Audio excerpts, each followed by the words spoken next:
देखिए, मैं सभी सनातन भाइयों से, सभी भारतवासियों से ये कहना चाहूँगा कि यह जो नववर्ष आता है 1 जनवरी को, इसको मानने वाले, शुभकामनाएँ देने वाले ना तो ईसाई हैं और ना शुभकामनाएँ लेने वाले ईसाई हैं। लेकिन हमारी जो गुलामी की वह पराकाष्ठा है, वह हद से ज़्यादा बढ़ गई है और हम इसे नव वर्ष को शुभकामनाएँ देने में लगे रहते हैं। ऐसा इस प्रकृति में क्या है नव वर्ष में?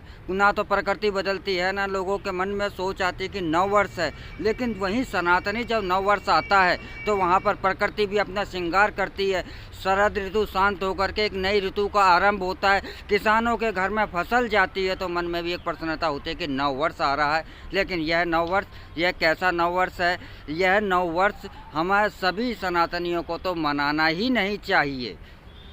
यहाँ एक बात मैं और कहना चाहता हूँ कि अंग्रेज़ों ने हमारी संस्कृति को नष्ट करने के लिए 1 अप्रैल को मूर्ख दिवस के रूप में हमारे सनातन नव वर्ष का आरंभ कर दिया।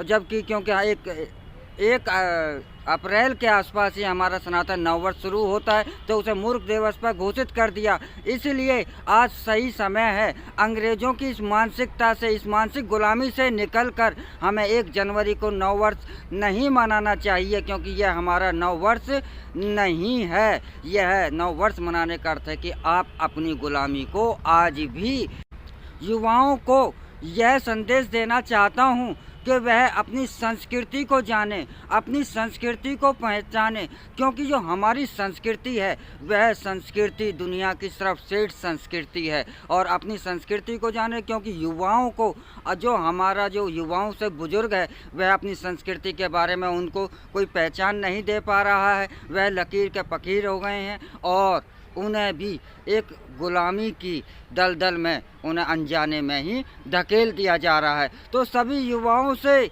यही कहूँगा कि अपनी संस्कृति को पहचानो। इस जनवरी को, नव वर्ष को मत मनाओ, क्योंकि यह तो हमारे को उन्होंने सज़ा के तौर पर नव वर्ष ज़बरदस्ती मनवाया था और हमारे नव वर्ष को उन्होंने मूर्ख दिवस घोषित किया था।